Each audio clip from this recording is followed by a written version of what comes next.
Okay, finally running, as you can hear, because, you know, hottest summer on record. Again, it's how it goes. Global warming for you. Anyway, Evie is here, of course. Just look at her. Look at this sweet girl. She's here to cause problems. Anyway, different style of deck box this time. I like to use the Games Unix Sidekick for my mono white deck, for my mono colored decks, just because. So, I take a look at the token base first. So we have. I'm just going to scroll through it because there's no shortage.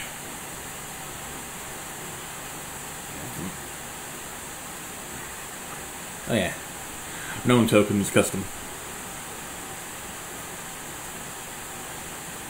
We've got some human soldiers, core soldiers, a couple of Phyrexian knights, samurai, servo soldiers, spirit, vampire demon, warriors, and a legit copy of Preston the Vanisher to wrap things up. That's because there's a proxy in the main deck. We'll get there when we get there. So, the main deck. This is the Draken Tack Party Pack. It is Mondrak Glory Dominus with Oyo Attack as a 99.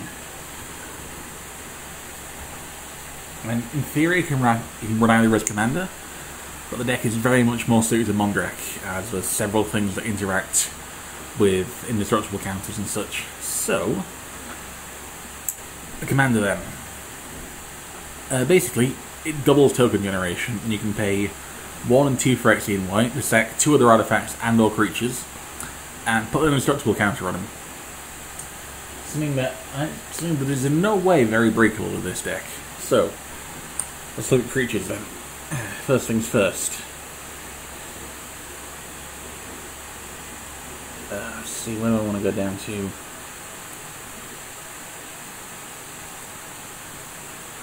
Okay, so general creature stuff. We have, first things first, the Myriad creatures, of which I believe we're running everything but Tabaxi Toucaneers, just because they still need an extra slot in the deck and they're a little expensive. So we have World's Crossing Patrol, Hammers of Moradin, Legion Loyalty, which is everything Myriad, including things that already have Myriad, which gain an additional instance of it. Blade of Cells that give the equipped creature Myriad, so we're looking at potentially Legion Loyalty on the board, World's Crossing Patrol equipped with Blade of Cells, Myriad. It creates 3 copies of itself attacking each player. Mondrak doubles that, and suddenly everyone has 6 1/1s coming at them, apart from the original player, who still just has the 1. You know, you can very easily port it with someone to let 1 damage through to swing 6 1/1s at everyone else, and then potentially sack them to Mondrak, just to get the bonus effect there. So, Battle Angels of Tyr. The fancy art that I pulled, I believe, on a Whatnot stream. Anyway, yeah, this is sort of does everything card if you manage to swing with it. Like, you swing one of these is Mondrak on the board. It creates 2 token copies against the other 2 players, but it actually creates 2 going at each of them. So you're looking at 5 of them swinging out.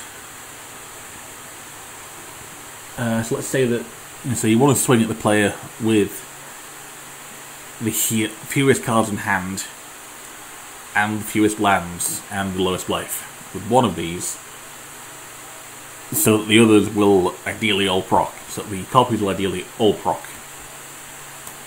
So, well, that also means that you'll get some serious shit out of it anyway. We're now on to the token bonds. So, Evangel of Heliod. This is a fun one. ETBs, you get a shitload of stuff equal to your devotion to white. Lots of Chauffeur. I really like running this one in both Go Big and Go Wide decks, because it enters the battlefield with a number of 1/1 counters equal to 1 plus the number of other creatures you control, so number of creatures you control including itself. Whenever another creature enters the battlefield, which the Myriad stuff does trigger, it gets an additional 1/1 counter. When it dies, for example, when you sack it to Mondrak, along with something else, to put an indestructible counter on it, in response to someone trying to Swords of the Plowshares it, you create a 1/1 green and white citizen token for each 1/1 counter on it. Unless Mondrak is out, in which case you create 2. So if you manage to cast this guy with, like, let's say 20 creatures on board, even if it immediately dies, you can still get 40 creatures out of it. And you can do that on someone else's end step, so they're all good for swing next turn. Angel of Invention, then, another fun one. Recent addition to the deck. As you can see by the Modern Horizons 3 icon, this is taken from the Jeskai precon, where it's, you know, a perfectly good creature in there. Works with both the commanders, surprisingly. But in this deck, it's a 5-mana 2/1 that creates 4 servo tokens and anthems all of my creatures. Motion of Blooming Dawn, I also run in the Oslo Spirit deck. I'm probably going to showcase at some point. With that one, I am waiting for Sheldon's Spellbook to ship, so that I can put the Nefarious Protection in for reasons that will become obvious when that video is out. So, Motion of Blooming Dawn. ETB with an indestructible counter if you cast it from hand. Remove that counter, and you can get a 1/1 Colorless Spirit token for each permanent you control. Which in this deck means that you're going to be getting an absolute fuck ton. And there's ways of putting more indestructible counters on this. So you can potentially do that again at instant speed during someone else's end step. And have just too many tokens on board. Captain of the Watch. Other soldier creatures you control get +1/+1, have vigilance. ATB, you create 3 1/1 white soldiers unless you have Mondrak out, in which case 6. Reverent Hoplite, another one equal to Devotion to White. Finale of Glory is one that I've never managed to cast for X equals 10 or higher, but I haven't drawn into the thing that really enables that yet. So, that's going to happen sooner or later. This will create X 2/2 white soldier creature tokens with vigilance, unless X is 10 or more, in which case you also create X 4/4 white angel tokens with flying and vigilance. So, with Mondrak on the board, this is 12 mana for 40 creatures. Seems fair. Nomad's Assembly. I just like that it has Rebound from Keyword. White Sun Zenith has previously lost me the game. We'll get there when we get there. I'll set that one aside, actually. It's another good token bomb. Deploy to the front.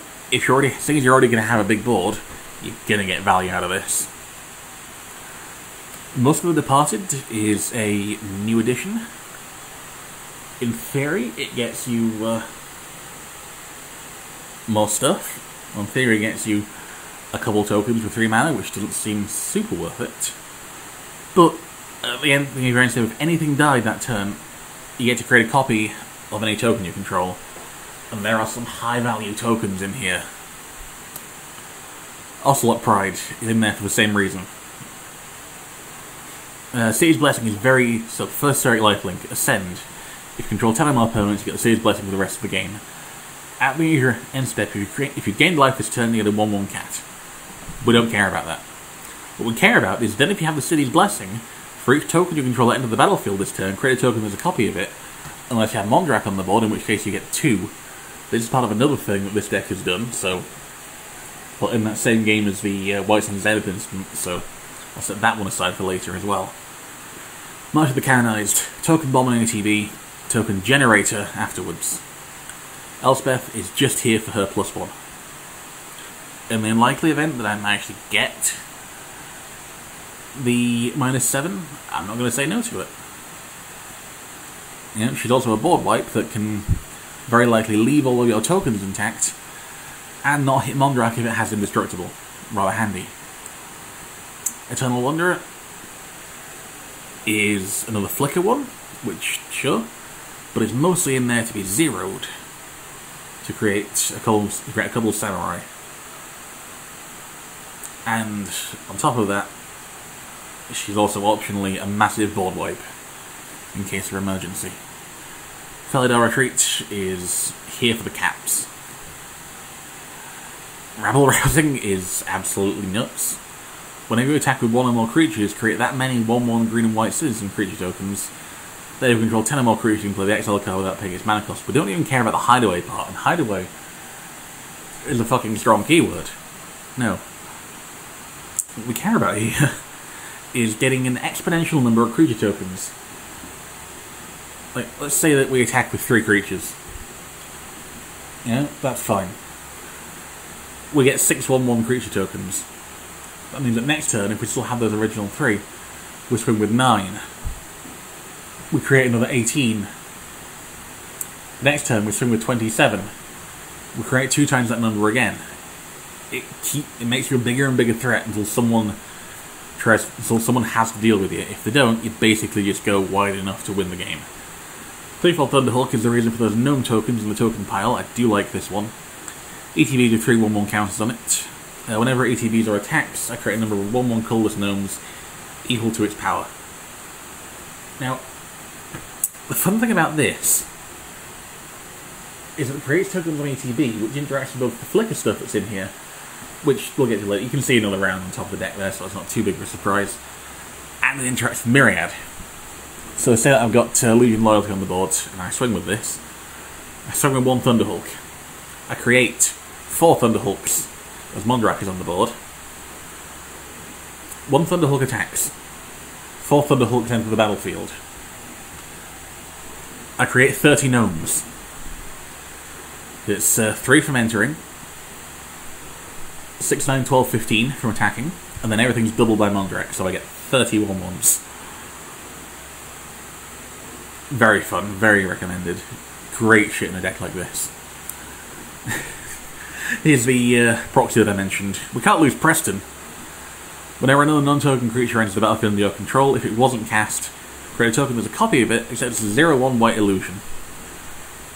This basically means that I can flicker 3/4 Thunderhawk to not only get its own ETBs, but create 2 copies of it with Mondrak. And then potentially use the copies that I'm creating this way to yeet other things. The Silver Quill Lecture is a really fun one in this deck. Creature spells you cast have demonstrate. Whenever you cast a creature spell, you may copy it. If you do, choose an opponent to also copy it. Each card becomes a token. Which means that, so that I have this on the board, and I cast, where'd it go? Reverend Hoplite.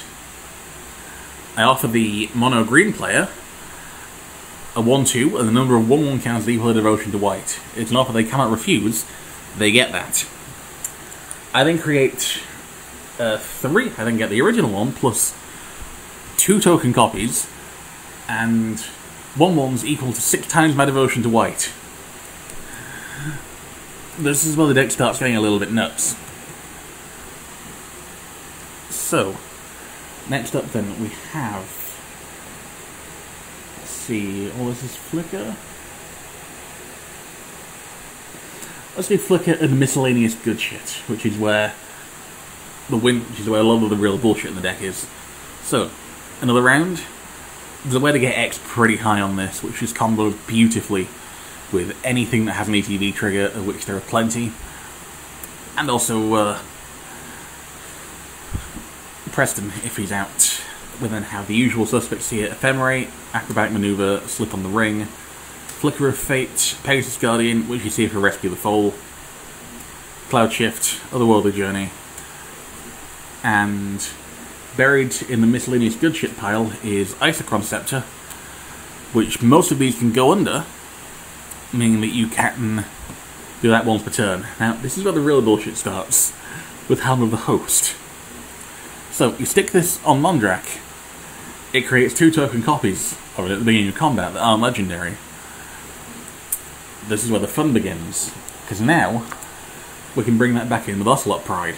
So, you cast Helm of the Host, you equip it to Mondrak, you manage to cast Ocelot Pride the same turn. Let's say you have exactly 10 mana open. What you can then do, and I'm saying this because I did this, I pulled off the Wombo combo with this deck exactly once, and it was glorious. So, Mondrak, Helm of the Host. You create 2 token copies of Mondrak, and then Ocelot Pride. Right, second main, you cast Ocelot Pride. You have enough permanents to get the City's Blessing. You create 2 token copies of Mondrak, except you don't. Right? You instead create, from the original, 4 token copies, then both the token copies you already created, see the non-legendary copies, you create 8 copies, 16 copies, you now have 19 Mondraks, and any tokens you generate are multiplied by 500,000. Yeah, if no one manages to counter or remove these things before that point, they're on a 1-turn timer before they all just die, because they're not going to get enough creatures in time. Unless they go infinite with Krenko, which, you know, is what it is. What actually happened when I got this combo on the board is that someone immediately managed to, I believe it was Toru, top-decked a Blast from Effect. And I lost all of my Mondraks. And it was Toxic Deluge, meaning that it was -4/-4. All my Mondraks died, regardless of their indestructible status, and I didn't manage to create 500,000 tokens, and I no longer had the mana open after getting both of these out, getting Helm of the Host out and equipped, and Ocelot Pride out in the space of a single turn. Oh well. So, that's the story with those. They can go on that. We can look at the other miscellaneous fun shit. So, Oyo attack. Triples my tokens. So with both of these out, my token generator is multiplied by 6, and starts to get a little bit wacky. One of the war crimes at World Soul, basically, it's a mana rock that gives my spells Convoke. Meaning that, for example, White Sun Zenith, if I had, you know, in the previous circumstance, 500,000 creatures out, I could then tap one to the World Soul to give White Sun Zenith Convoke, and cast on some Master's End Step at instant speed 500,000 to the power of 500,000 creature tokens. What 2/2 white cat tokens, and then shuffled back into my library. So, Oyo attack on White Sun Zenith, however, yeah. The same game where I almost won by creating 500,000 tokens at once, well, the same game where I had the 19 Mondraks, these two cost me the game, because friend of the channel Maya managed to steal both of these from the top of my deck with her Dominus deck. I believe it was Grim of Wormtongue, I forget. But anyway, she stole both of these with one card by casting it and then immediately casting it again for its flashback cost. Got Oyo attack on the board, and managed to get a lot of cat tokens for White Sun Zenith, which then shuffled back into my library, but didn't matter at that point, as I was dead by that point. I didn't have, I was hoping I'd top deck a board wipe, as I was on low life and there was one piece of interaction that could have profoundly saved my ass and turned the game around. Anyway, that's those two. So I have one of War Crimes, Swiftfoot Boots, you know what Swiftfoot Boots is, and Ellen Harbreeze, which can tap to look at the top X cards of my library, where X is the number of tokens I created this turn. Now, considering we've established this deck can, in the right circumstances, generate 500,000 tokens, this just becomes a tutor. This lets me look at the top 500,000 cards of my library. And tutor for just pull anything I want from the deck. It's incredible that way. So, on to the ramp suite. Throne of Eldraine. I own exactly one copy of it, and it's a monocoloured deck, so I have no reason not to. Oketra's Monument, absolute classic. My Katakuri spell gets me a 1/1, and my white spells cost 1 less. Skyclave Relic. If I can cast it kicked, I get 4 copies of it for 6 mana, unless I have other shit going on at the same time, in which case I get many, many more than 4 copies of it. Pearl Medallion, recent edition, as you can see from the MH3's icon. Another cost reducer. Soul Ring, it's a Soul Ring. Land Tax, lucky pull from Eldraine booster. I get lands, basically. With this on the board, I am guaranteed to never miss a landfall. And, more importantly, I have higher odds of drawing into non-land cards the longer the game goes on, and the longer this is left uninterrupted. Finally, Sadbot. So, next up is the Interaction Suite, which is another one where things get a little bit fun. So, Swords to Plowshares. It's a spam removal piece. Hour of Reckoning. Destroy non-token creatures, which would leave my Mondrak and any token copies of it intact, along with anything else that I got the indestructible counters onto. We're getting there. Valiant Days, recent edition, traded for with friend of the channel Jen. ETB did 2 oil counters on it. Whenever 2 or more creatures attack, which I'm going to be doing plenty of, it gets an oil counter. I can take 2 oil counters off to exile another target permanent. On the type non-land permanent, its controller draws 2 cards. What this means is that either I can yeet the biggest threat on the board, or, remember those Myriad triggers, I can activate this, I can tap this at the end of combat. With the exile trigger on the stack, and exile one of the token copies. So you draw 2 for free. Well, for 2 mana. Really fucking good. Path to Exile. It's Path to Exile. The Chrome as well, another one pinched from the Precon. More of a win-con one than anything else, but lifelink indestructible protection from each code until end of turn does really help as a piece of interaction. What it basically means is that if my board is already big enough, I win. Contractual Safeguard. This is where things start to get fucky, because I've never actually pulled off this combo. But let's say I have Mondrak on the board and an indestructible counter on it.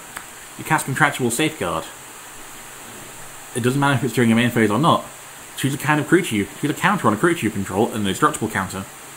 And put a counter of that kind on each other creature you control. All my shit is now indestructible. Good fucking luck.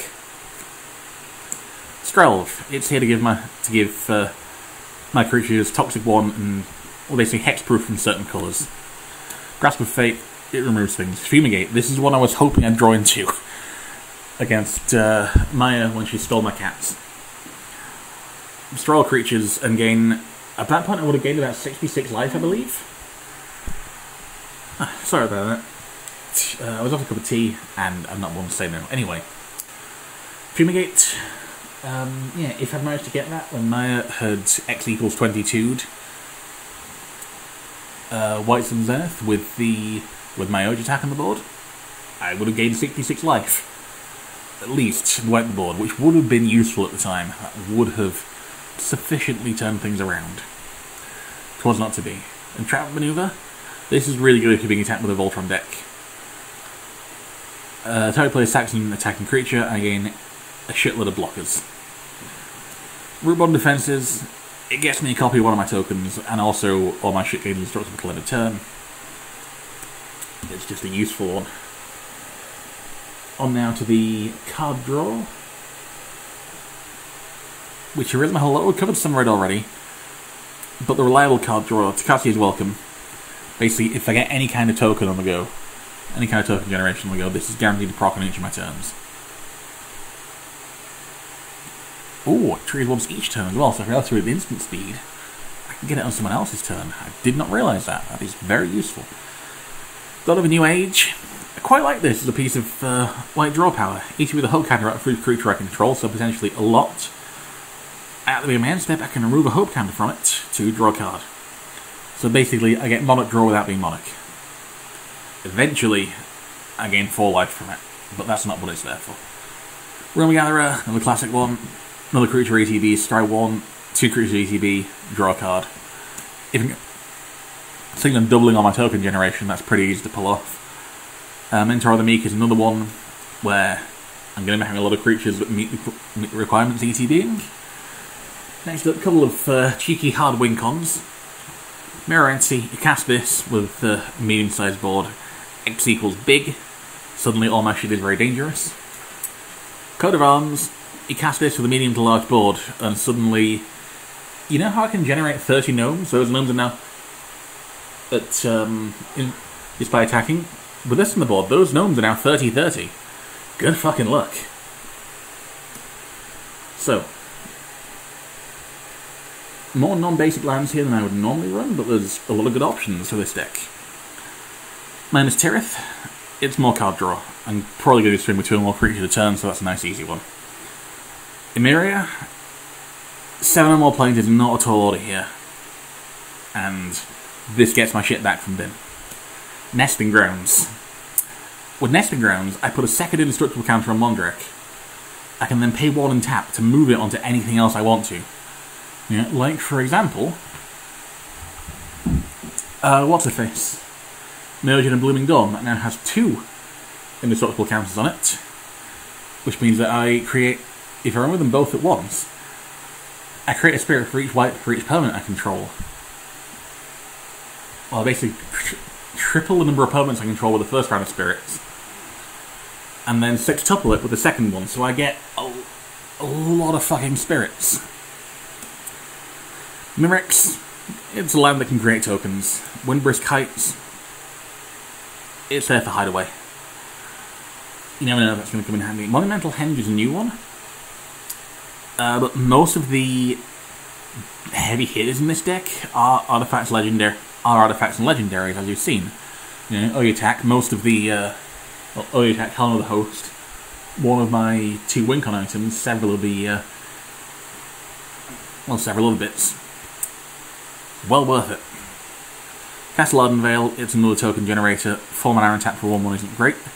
Which is why Keldrin Outpost is in here, which is actually a really good combo with land taps, as it means that even if no one else misses a landfall the entire game, you will always be 1 land behind them. Very handy. So, 2 mana and tap to get a 1/1. And then we have a shitload of basic planes. This is actually the first deck I ever got all matching basics for. Just because I really like the all-be-one full-art planes. You probably noticed it in the thumbnail.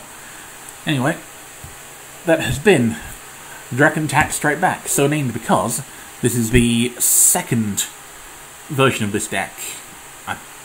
I built it before Oyotak was added. I actually traded with friend of the channel Maya for the Oyotak that's in here, and modified the deck somewhat around that, but there was a lot more in the way of like Anthem, slow and steady creature generation, blah blah, and less in the way of Myriad. So I basically rebuilt this around Flicker, Helm of the Host, and other just good shit like that. And I figured it needs a new name. It's now it's no longer the Dragon Tack Party Pack. It's Dragon Tack Strike Back. Anyway, a bit of a longer one this time, but there's a lot to talk about with this deck. It is one of my favourites, one of my strongest decks, and one that I hope you picked up something useful from, even if it's just a lesser-known card like Boss's Chauffeur. But I really like that card, and I don't know why it's not running more like Mono White and Selesnya decks. You know, anyway. See you next week.